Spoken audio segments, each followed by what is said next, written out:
నమస్తే ఓరికలు 9 నేషన్ టీవీకి స్వాగతం. లోక్సభలో ప్రతిపక్ష నేతగా తొలి ప్రసంగంతోనే తనదైన స్టైల్లో ప్రధాని మోడీపై సెటర్లు వేశారు రాహుల్ గాంధీ. రాహుల్ శివుని ఫోటో చూపించి శివుడి నుండే తాను ప్రేరణ పొందానని అన్నారు. రాహుల్ శివుని ఫోటోలో చూపించడంపై స్పీకర్ ఓం బిర్లా అడ్డుకున్నారు. ప్రతిపక్షంలో ఉన్నందుకు గర్వపడుతున్నానని, సంతోషంగా ఉందని అన్నారు రాహుల్ గాంధీ. రాజ్యాంగానికి రక్షణగా ఉంటామని, అధికార కంటే నిజంగా గొప్పదని అన్నారు. ఇండియా కూటమి నేతల్ని ఈడీ, సిబిఐ వేధిస్తుందని చెప్పారు. రాజ్యాంగంపై దాడి జరుగుతుందని, కేంద్ర ప్రభుత్వం ఆదేశాలతోనే తమని టార్గెట్ చేస్తుందని మండిపడ్డారు. రాజ్యాంగాన్ని రక్షించేందుకే పోరాడతామని అన్నారు రాహుల్ గాంధీ. తన ఎంపీ పదవి, ఇంటిని లాక్కున్నారని అన్నారు. ఈడీ నుంచి 55 గంటలు విచారణ ఎదుర్కొన్నానని చెప్పారు రాహుల్ గాంధీ. రాహుల్ గాంధీ ప్రసంగించడంపై ప్రధాని నరేంద్ర మోడీ, కేంద్ర హోంమంత్రి అమిత్ షా అభ్యంతరం వ్యక్తం చేయగా శివుని ఫోటోను రాజ్యాంగాన్ని చూపిస్తే తప్ప అంటూ రాహుల్ గాంధీ ప్రశ్నించారు. So there was a systematic, full-scale assault on the idea of India, on the Constitution, and also on millions and millions of people who resisted the ideas being proposed by the BJP, who resisted the attack on the Constitution. Many of us personally were attacked. In fact, some of our leaders are still in jail. One of our leaders has just recently been released. Another one. And not only the opposition, but anybody who resisted the idea of concentration of power, of concentration of wealth, of aggression on the poor, of aggression on Dalits, minorities, tribals, was crushed, violently crushed.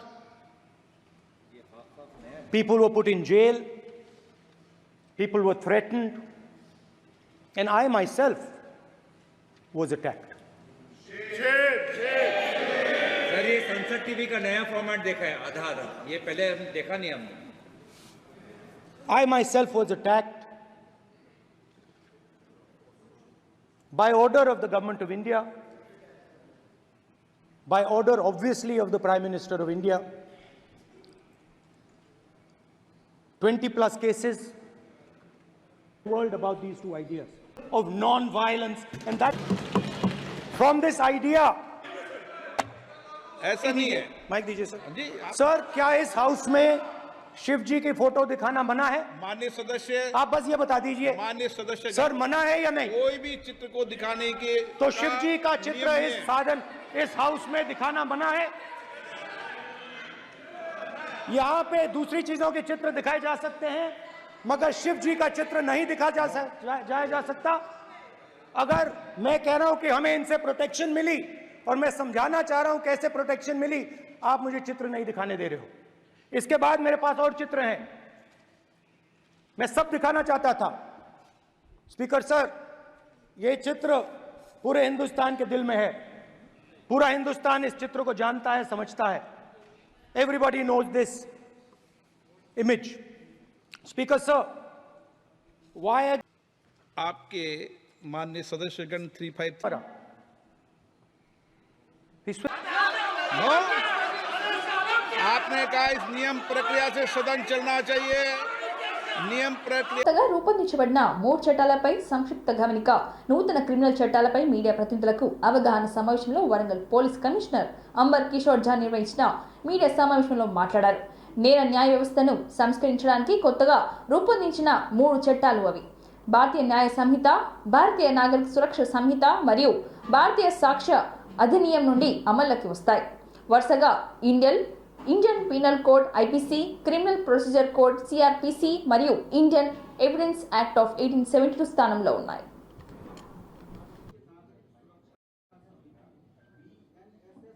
ADG sir ఉండేవాళ్ళు. So వాళ్ళు అక్కడ ఉన్నప్పుడు ఈ process start అయింది. చాలా ఒక 4-5 year నుంచి discussion చేసి సుప్రీంకోర్టు జడ్జెస్ వరకు రిటైర్డ్ జడ్జెస్ వరకు వాళ్ళు అందరూ వచ్చి డిస్కషన్ చేసి తీసుకురావడం జరిగింది. సో ఇది చాలా మోడర్న్గా ఇది తయారు చేయడం జరిగింది. మోడర్న్ అంటే ఇంతకు ముందు ఉన్న చట్టంలో డిజిటల్ ట్రాన్స్ఫర్మేషన్ గురించి ఏం లేదు. ఎందుకు 1861లో టెక్నాలజీయే లేదు. సో మొత్తం టెక్నాలజీ డైమెన్షన్స్ ఈ 150 ఇయర్స్లో ఏమేం అంటే డెవలప్మెంట్ జరిగింది. ఈ కొత్త లాలో అన్ని modern equipment, digital evidences, digital processes గురించి బాగా ఆలోచన చేసి అందరికీ వాళ్ళకి రెస్పెక్టివ్ ప్లేస్లో పెట్టడం జరిగింది. క్రైమ్ ఉంటే క్రైమ్ భాగంలో, ప్రొసీజరల్ ఆస్పెక్ట్ ఉంటే ప్రొసీజరల్ భాగంలో, సాక్ష్యం ఉంటే సాక్ష్యంగా చూడట్లేదు, అంటే సబ్జెక్ట్ అలాగా చూశారు. సో లా కూడా అదే విధంగా తయారు చేయడం జరిగింది. ఇప్పుడు అన్ని లాస్ మన సిటిజన్ గురించి ఇది లా ఉంది, మాకు రైట్స్ ఉంది. ఆ రైట్స్కి వేరే వేరే వేరే సెక్షన్స్లో ఉండేవాళ్ళు. ఇప్పుడు బేసిక్ స్ట్రక్చర్ వచ్చింది, ఎలక్ట్రిసిటీ, లైట్స్, ఆ విధంగా అవడానికి ముందు ఉండేవాళ్ళు. మొత్తం స్టేట్లో అన్ని స్టేట్స్ చూస్తే తెలంగాణ ఎప్పుడు కూడా టాప్లో ఉండేవాళ్ళు. గైడ్ అవుతుంది. కానీ క్లారిటీ ఏముంది, సపోజ్ ఈరోజు ఇన్సిడెంట్ జరిగింది, డెఫినెట్లీ మనము ఫస్ట్ అవగాహన తెచ్చుకుంటున్నాము, మన వాళ్ళు అందరికీ అవగాహన ఇచ్చాము. About cyber crime, any grave crime మనకు స్పెషల్ రిపోర్ట్స్ పోతుంది, 15 డేస్లో రిపోర్ట్స్ పోతుంది, ఇన్వెస్టిగేషన్. మేము మీకు లిస్ట్ ఇస్తాము. ఈ లిస్ట్లో కొన్ని కేసెస్లో పెంచుకోవడం జరిగింది, జనరల్గా తగ్గించుకోకూడా జరిగింది. బట్ మోర్ ఇంపార్టెంట్ బిఎన్ఎస్ఎస్, మీరు బిఎన్ఎస్ అడుగుతున్నారా, బిఎన్ఎస్ఎస్ అడుగుతున్నారా? బిఎన్ఎస్ లో బేసికలీ ఆర్గనైజ్డ్ క్రైమ్ ఉంటే ఇది మన టాప్ లెవెల్లో high court and Telangana state police మధ్యలో పర్ఫెక్ట్ కోఆర్డినేషన్ ఉంది. రావాలి, అందరు రావాలి ప్రెసెంట్. సో ఈ ప్రాసెస్ లో కేసు డిలే అయ్యేవాళ్ళు, కంప్లైంట్ ఇచ్చి పారిపోతారు. సపోజ్ మనకు ఒక సివిల్ డిపార్ట్మెంట్ నుంచి మనకు సర్టిఫికేట్, కాస్ట్ సర్టిఫికేట్ ఉంది, ఇది మనకు 15 రోజుల్లో అట్లా ఒక అందరికి ఒక టైం లైన్ చట్టం పరంగా ఫిక్స్ చేయడం జరిగింది. ఇంతకు వరకు మనం మాట్లాడి రిక్వెస్ట్ చేసి ఇది చాలా ఇంపార్టెంట్ కేసు ఉంది ఇవ్వండి ఉంటుంది. But definitely time lines fix అయితే మేము ఆ గురించి డిలే చేసాము, ఈ గురించి తప్పు అయింది అట్లా చెప్పుకోవడానికి లేదు. So police officer will also be under full pressure అంటే they will be duty bound, వాళ్ళకి ప్రెషర్ ఉంటుంది టైం లైన్ ఫాలో చేయడానికి. అన్ని ఎవిడెన్స్ ఉంది. సపోజ్ తప్పు ఎట్లా అవుతుంది ఇక్కడ రాస్తాం. గుంటూరు జిల్లా తాడేపల్లిలోని పెనుమాకలోని ఎస్టీ కాలనీలో నాయక్ కుటుంబానికి సీఎం చంద్రబాబు తొలి పెన్షన్ అందించారు. నాయక్కు వృద్ధాప్య పెన్షన్, భార్యకు సిఆర్డీఏ పెన్షన్, కుమార్తెకు వితంతు పెన్షన్ డబ్బులు అందజేశారు. వాళ్ళ ఇంట్లో టీ తాగి చంద్రబాబు అరగంట పాటు లబ్ధిదారులతో మాట్లాడి వారి సమస్యలు అడిగి తెలుసుకున్నారు. తమకు ఇల్లు కావాలని బాబును నాయక్ కుటుంబం కోరగా కేటాయిస్తారని చంద్రబాబు హామీ ఇచ్చారు. ఇప్పటి వరకు ఏపీలో వృద్ధాప్య పెన్షన్ 3,000 రూపాయలు ఉండగా ఇప్పుడు 4,000కు పెంచారు. ఏప్రిల్ నుంచి అమలు చేస్తానని చంద్రబాబు హామీ ఇచ్చిన సంగతి తెలిసిందే. ఈ క్రమంలో ఏప్రిల్, మే, జూన్ నెలల వ్యయ 1000 కలిపి 7,000 రూపాయలు పంపించేశారు.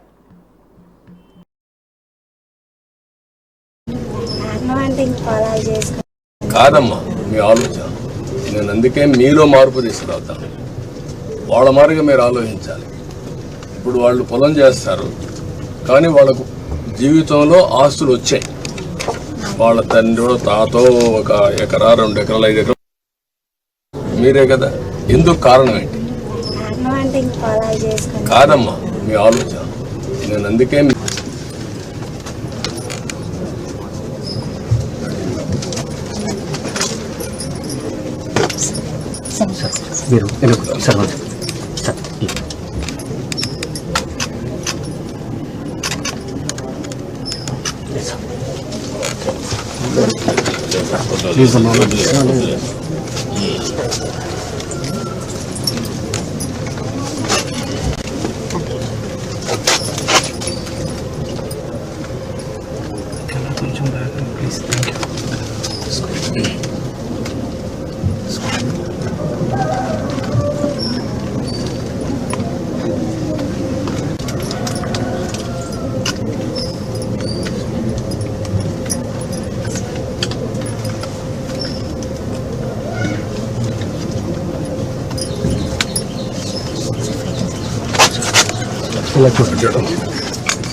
కొంచెం ఇట్రండి సార్ ముకుందండి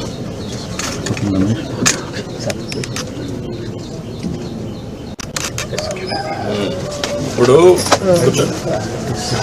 సంక్షోభంలో అవకాశాలు ఎత్తుక్కోవాలి అంటారు. మళ్ళా ఈ రోజులే వస్తాయి. అది గుర్తుపెట్టుకోవాల్సిన అందరిని కోరుకుంటూ మీరందరూ అనునిత్యం ఆలోచించుకోవాలి. ఈ రోజు నుంచి ప్రభుత్వ విధానాలు ఏ విధంగా మారాయి, ఒక ప్రభుత్వం మారితే ఎంత వెసులుబాటు వస్తుంది, మీ జీవితాలు ఏ విధంగా వెలుగు వస్తుందనే విషయాలు కూడా ఆలోచించుకొని అందరం కలిసి సమిష్టిగా పనిచేద్దాం. మాకు ఓటేసాం కాబట్టి మీరే చేసుకోండి, మేము మాత్రం ఇంట్లో కూర్చుంటాం, మేము పనే చేయం, ఇంట్లోనే కూర్చుంటాం, మీరే పని చేయండి అంటే మాత్రం కుదరదు. అందరం పనిచేద్దాం. నేను ఒక మాట చెప్పాను ఎన్నికల ముందు, అతను ఇచ్చేది 10 రూపాయలు ఇచ్చి 100 రూపాయలు దోచుకుంటున్నాడు. నేను వచ్చిన తర్వాత 15-20 రూపాయలు ఇస్తాను. ఎట్లా ఇస్తానంటే ప్రస్తుతానికి ఖాళీగానే ఉంది. ఏదో ఈ పని చేయాలంటే ఎర్త్కమ్ డ్యామ్ కట్టాలంటే పక్కన 2 వాల్స్ కట్టాలి, అవి కాఫర్ డ్యాములు అంటారు. దానికి కూడా నీళ్లని రాకుండా కొంతవరకు డ్రౌటింగ్ చేయాలి. డ్రౌటింగ్ కూడా చేసి అక్కడి నుంచి కట్టుకొని రావాలి. కరెక్ట్ గా రాష్ట్రంలో వాలంటీర్ల వ్యవస్థపై మరోసారి డిప్యూటీ సీఎం పవన్ కళ్యాణ్ ఆసక్తికర వ్యాఖ్యలు చేశారు. జూలై 1వ తేదీ సోమవారం పిఠాపురం నియోజకవర్గంలో నిర్వహించిన పెన్షన్ పంపిణీ కార్యక్రమంలో పవన్ కళ్యాణ్ పాల్గొన్నారు. ఈ సందర్భంగా మాట్లాడిన డిప్యూటీ సీఎం వాలంటీర్లు లేకపోతే రాష్ట్రంలో పెన్షన్లు ఆగిపోతాయని తప్పుడు ప్రచారాలు చేశారని, నేడు వాలంటీర్లు లేకపోతే పెన్షన్లు ఆగలేదు కదా అని అన్నారు. రెట్టింపు పెన్షన్లు కూడా సచివాలయ ఉద్యోగులు ఇళ్లకు వచ్చి మరీ ఇస్తున్నారని చెప్పారు. గతంలో పెన్షన్ల పంపిణీ 4-5 రోజుల పాటు జరిగేదని అన్నారు. ఇవాళ రాత్రి లేదా మంగళవారం ఉదయంలోగా 100% పెన్షన్లు ఇస్తామని ఆయన అన్నారు. వాలంటీర్లకు ప్రత్యామ్నాయ ఉపాధి ఎలా కల్పించాలన్న దానిపై ఆలోచిస్తున్నామని అన్నారు డిప్యూటీ సీఎం.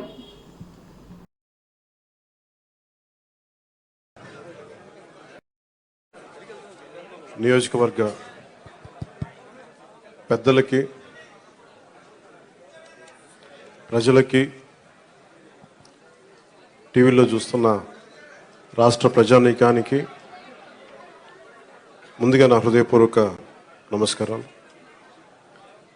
మానవ వనరుల దగ్గర నుంచి అన్ని రకాల వనరులు చాలా అత్యవసరం అయితే తప్ప అది ముందుకు తీసుకెళ్ళకూడదని అనుకుంటాను.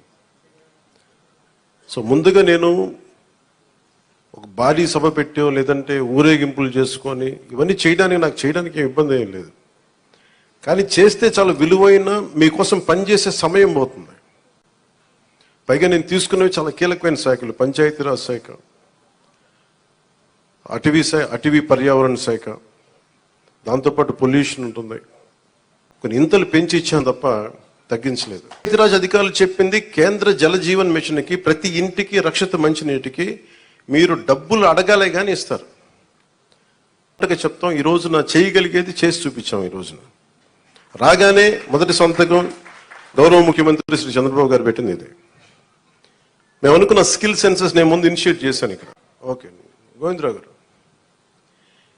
ఇది ఒకసారి 90% ఉంటుంది కానీ దాన్ని అసెస్ చేయరు. అందుకని ఇందాక మాట్లాడుతున్న సదన్ సర్టిఫికేట్ నేను పదం అంటే ఒక డాక్టర్ వచ్చి ఇది ఎంత శాతం మనకి ఈ వారి శరీరంలో పనిచేయట్లేదు, ఏ అవయవాలు పనిచేయట్లేదు ఒక నిర్ధారణకు రావడానికి నేను చెప్పాను. నాకు ఒక్క ప్రజల్ని ఇబ్బంది పెట్టే సమస్య కానీ, పని చేయాల్సిన పోలీస్ వ్యవస్థకి అదనంగా మళ్ళీ బందోబస్తు డ్యూటీ 4 రోజులు కూడా కాలేదు, అందరూ ఛార్జెస్ తీసుకొని. బీఆర్ఎస్ కు చెందిన జంగామ ఎమ్మెల్యే పల్లా రాజేశ్వర్ రెడ్డి అరెస్ట్ అయ్యారు. నిరుద్యోగుల డిమాండ్ల సాధన కోసం గాంధీ హాస్పిటల్లో నిరవధిక నిరాహార దీక్ష చేస్తున్న ఉస్మానియా యూనివర్సిటీ నిరుద్యోగ జేఏసీ నేత మోతీలాల్ నాయక్ ను పరామర్శించేందుకు పల్లా వెళ్లారు. ఈ క్రమంలో ఆయనను పోలీసులు అరెస్ట్ చేసి బొల్లారం పిఎస్ కు తరలించారు.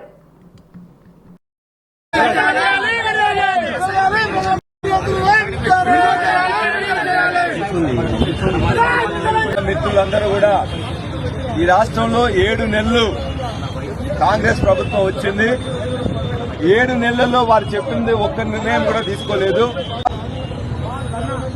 ఇవాళ 1:50 ఇంతకుముందు గ్రూప్ 1లో ఇచ్చేవాళ్ళు, 1:50 కాదు 1:100 చేయాలని చెప్పేసి నిరుద్యోగులందరూ కోరిండ్రు. గత ప్రభుత్వం చేయలేకపోతే మేము చేస్తామని చెప్పి కదా, అందుకే నిరుద్యోగులందరూ కూడా కాంగ్రెస్ పార్టీకి ఓట్లేశారు కదా. 1:50 నుంచి 1:100 చేస్తే నీకు వచ్చే నష్టం ఏంటి? ఉన్న పోస్టులకు 1:50 నుండి 1:100 అనేక రాష్ట్రాల్లో ఉంది కాబట్టి, యూపీఎస్సీలో కూడా ఉంది కాబట్టి ఇక్కడ న్యాయంగా వీళ్ళు కోరిండు, దాన్ని చేయాలని చెప్పేసి కోరుతున్నారు.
హన్మకొండ జిల్లా కాంగ్రెస్ పార్టీ కార్యాలయంలో పత్రికా విలేకరుల సమావేశం నిర్వహించడం జరిగింది. ఈ సందర్భంగా జిల్లా గ్రంథాలయ సంస్థ మాజీ చైర్మన్ మొహమ్మద్ అజీజ్ ఖాన్ బోడ నిన్న మాట్లాడుతూ హన్మకొండ జిల్లా అభివృద్ధిపై మొన్న ముఖ్యమంత్రి సమీక్ష సమావేశం నిర్వహించారు. గత ప్రభుత్వం ముఖ్యమంత్రి సమీక్షలు హైదరాబాద్ పరిమితం చేసేవారని, లేదంటే తన ఫామ్ హౌస్ కే పరిమితం చేసేవారని అన్నారు. ముఖ్యమంత్రి రేవంత్ రెడ్డి ప్రజల వద్దకే అక్కడ సమస్యలు అక్కడి నుంచే తెలుసుకోవాలనే ఉద్దేశంతో అధికారులతో హన్మకొండకు రావడం జరిగిందని అన్నారు. రానున్న రోజుల్లో అభివృద్ధి ఏ విధంగా చేయాలనే అంశంపై సమీక్ష సమావేశం నిర్వహించడం జరిగిందని అన్నారు. అది తట్టుకోలేక బీఆర్ఎస్ పార్టీ నాయకులు అభివృద్ధి విరోధకులు తమ ప్రయోజనాల కోసం నేతల మెప్పు పొందడం కోసం ఇష్టం వచ్చినట్లు మాట్లాడుతున్నారని అన్నారు. ఎమ్మెల్యే వినయ్ భాస్కర్ మాట్లాడిన దాంట్లో ఆత్మ విమర్శలు చేసుకోవాలని అన్నారు. వచ్చినప్పుడు ఎంతమంది ప్రజలను దిగ్భ్రాంతులు గురి చేసి పర్యటన చేయలేదా? ప్రజల్లో కార్యక్రమంలో భాగంగా సీఎం గారు రూట్ ఉంటే తొలిసారి మన వరంగల్కి వస్తుండు, తొలిసారి నగర్కి వస్తుండు, తొలిసారి మరి మన అండర్ డ్రైనేజ్ సిస్టమ్ 6,000 కోట్లతోటి ప్రణాళిక చేస్తుంటే హర్షం వ్యక్తం చేసి ఆనందం వ్యక్తం చేసి ఒక పౌరునిగా వరంగల్ నవరపడ మేము చేయలేని కార్యక్రమము మరి కొత్తగా గెలిచిన ఎమ్మెల్యే గారు చేస్తున్నారని మీరు వారి కృతజ్ఞత చెప్పుకుంటూ చెప్పాల్సింది పోయి కాంగ్రెస్ పార్టీలో ప్రతి ఒక్కరూ పార్టీలోకి వస్తుండని వాళ్ళ రంగంతా బయటపడ్డదని ఓర్వలేక చిలక పలుకులు పలుకుతున్నారు. మరి ఇదే సమస్యను పక్కనే ఉన్న డబుల్ బెడ్రూమ్ ఇష్యూ 9 సంవత్సరాలు అధికారం లేదు మేము అని 9 సంవత్సరాలు తీసుకొచ్చిన 30 కోట్ల ఫండ్ ఎందుకు క్యాన్సిల్ అయింది? మాడ వీధులు ఎందుకు శాంక్షన్ అయింది? కమిషనర్ దగ్గర కమిషన్ కోసం కకృతి పడి కాంట్రాక్టర్లను బెదిరిస్తే వర్క్ లేట్ అయి అది క్యాన్సిల్ అయ్యడం జరిగింది. దయచేసి ఇది దీనిపైన నేను మళ్ళీ రిపీట్ చేస్తున్నా. కాంట్రాక్టర్ల దగ్గర కమిషన్ల కోసం కకృతి పడి సిటీను అభివృద్ధిని నోచకుండా చేసింది మీ ఘనత కాదా? అందరికీ తెలిసిన విషయమే. మొన్న తారీఖు రోజు నాయకుడు, పిసిసి అధ్యక్షుడు, ముఖ్యమంత్రి వర్గీ కొరకు పాటుపడాలి, ఉద్యోగులను సన్నద్ధం చేయాలి, ఒక వార్ ఫుటింగ్ బేసిస్తో విప్లవాత్మక మార్పు తీసుకురావాలని చెప్పి సాధక బాధకాలు తెలుసుకోవాలి, అక్కడ సమీక్షించి డెవలప్మెంట్ విషయంలో వారికి సూచనలు ఇవ్వాలని చెప్పి ఒక బృహత్తర కార్యక్రమం తీసుకొని వరంగల్కి రావడం జరిగింది. హన్మకొండ జిల్లా కలెక్టరేట్ కాన్ఫరెన్స్ హాల్లో ప్రజావాణి కార్యక్రమం నిర్వహించారు. ప్రజల నుండి వచ్చిన దరఖాస్తులను జిల్లా కలెక్టర్ ప్రావీణ్య, అదనపు కలెక్టర్ రాధిక గుప్తా, అదనపు కలెక్టర్ వెంకటరెడ్డి, జిల్లా అధికారులు స్వీకరించారు.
కరీంనగర్ జిల్లా కలెక్టరేట్ ఆడిటోరియంలో ప్రజావాణి కార్యక్రమం దరఖాస్తులను పమేల సత్పతి, అదనపు జిల్లా కలెక్టర్ లక్ష్మీ కిరణ్, అదనపు జిల్లా కలెక్టర్ ప్రఫుల్ దేశాయి, జిల్లా అధికారులు స్వీకరించారు.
మళ్ళీ రాత్రి వచ్చి మళ్ళీ రోజు పోతే మళ్ళీ రాత్రి వచ్చి ఫోటోలు కొట్టే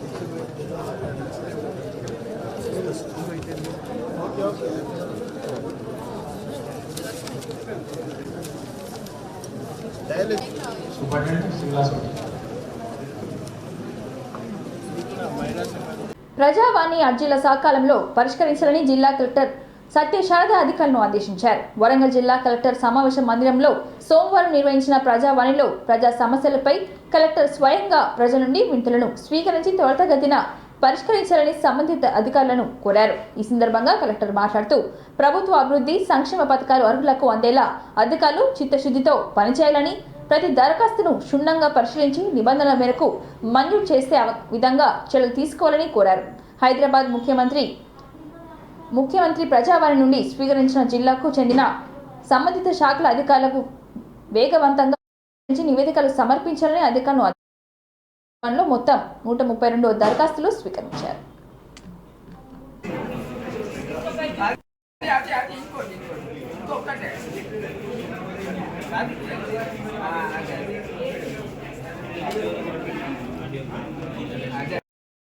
ప్రజావాణిలో స్వీకరించిన ప్రతి దరఖాస్తును తప్పనిసరిగా పరిష్కరించాలని జనగాం జిల్లా కలెక్టర్ రిజ్వాన్ బాషా షేక్ అధికారులను ఆదేశించారు. సోమవారం గ్రీవెన్స్ డేస్ పురస్కరించుకొని ప్రజావాణి కార్యక్రమంలో పలు సమస్యలపై ప్రజల నుంచి అందించిన దరఖాస్తును అదనపు కలెక్టర్ రోహిత్ సింగ్తో కలిసి కలెక్టర్ స్వీకరించారు. కొన్ని దరఖాస్తులను తక్షణమే పరిష్కరిస్తూ మరికొన్ని దరఖాస్తులను సంబంధిత అధికారులకు జారీ చేస్తూ పరిష్కరించాలని ఆదేశించారు. ఈ సందర్భంగా గ్రీవెన్స్లో అందించిన కొన్ని దరఖాస్తులను తీసుకొని త్వరితగతిన పరిష్కారం చేయాలని అన్నారు.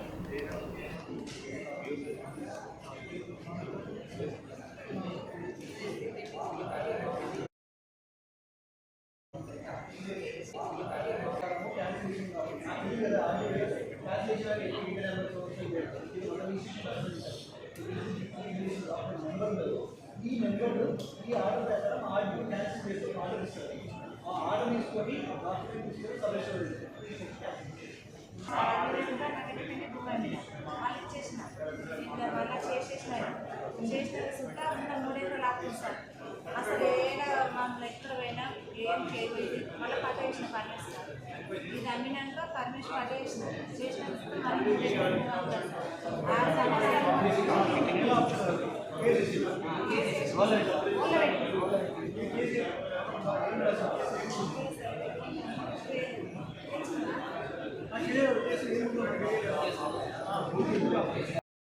జోగులాంబ గద్వాల్ జిల్లా కేంద్రంలో గద్వాల్ జిల్లా కలెక్టర్ కార్యాలయంలో నేడు ప్రజావాణి సందర్భంగా ప్రజల నుండి వినతులు తీసుకుంటున్న సందర్భంగా ఐజా మండలంలోని గుడిదొడ్డి గ్రామానికి చెందిన రైతు పరశురాముడు తన భూమిని ఇతరులు కబ్జా చేశారని కలెక్టర్ ఛాంబర్లో అదనపు కలెక్టర్ ముందు పురుగుల మందు తాగి ఆత్మహత్యాయత్నం చేస్తుండగా పోలీసులు గమనించి రైతులు పరశురామును హాస్పిటల్కు తరలించారు. పరశురాముడికి సంబంధించి 5 ఎకరాల భూమిని అదే గ్రామానికి చెందిన కొందరు వ్యక్తులు కబ్జా చేయడంతో పలుమార్లు అధికారుల చుట్టూ తిరిగినా పట్టించుకోకపోవడంతో పురుగుల మందు తాగి ఆత్మహత్య ప్రయత్నం చేశారు.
ఇంతటితో వార్తలు సమాప్తం. మరిన్ని వార్తలతో మళ్ళీ కలుద్దాం. చూస్తూనే ఉండండి ఓర్గలు 9 నేషనల్ టీవీ.